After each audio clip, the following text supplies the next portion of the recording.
रुख करते हैं एंटरटेनमेंट की खबरों की जानिब। वजीर आजम के साथ मिलकर कब्जा माफिया के खिलाफ लड़ूंगी। अदाकारा मीरा का कहना है कि कब्जा माफिया ने करोड़ों की प्रॉपर्टी हथियाने के लिए मेरी वालिदा को कत्ल करने की कोशिश की। पुलिस की बरवक्त कार्रवाई से मेरी मां की जान बच गई। उन्होंने मजीद कहा कि अब मैं पाकिस्तान के निज़ाम को शफाफ बनाने के लिए हुकूमत का साथ दूंगी। मारूफ हदायतकार और अदाकार शान भी गाड़ी के टोकन टैक्स नाहिंदा निकले। एक्साइज एंड टैक्सेशन ने गाड़ियों के टोकन टैक्स नाहिंदगान के खिलाफ लाहौर समेत पंजाब भर में कार्रवाई का आगाज कर रखा है। इसी सिलसिले में महकमा एक्साइज एंड टैक्सेशन की टीम ने लिबर्टी चौक लाहौर में जर्नल होल्ड अप कर रखा है। फिल्म स्टार शान अपनी अहलिया आमना के हमरा अपनी गाड़ी पर जा रहे थे।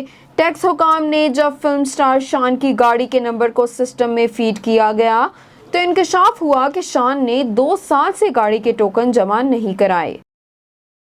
अदाकार साद कुरैशी की वालदा कोरोना वायरस के बायस जल बसी। साद कुरैशी ने अपने इंस्टाग्राम अकाउंट पर स्टोरी शेयर करके मदाहों को वालदा के इंतकाल की खबर दी। अदाकार ने लिखा कि वालदा का इंतकाल आज सुबह हुआ और वो 56 रोज से कोरोना की वजह से पेचीदगियों के बायस अस्पताल में जेर इलाज थी।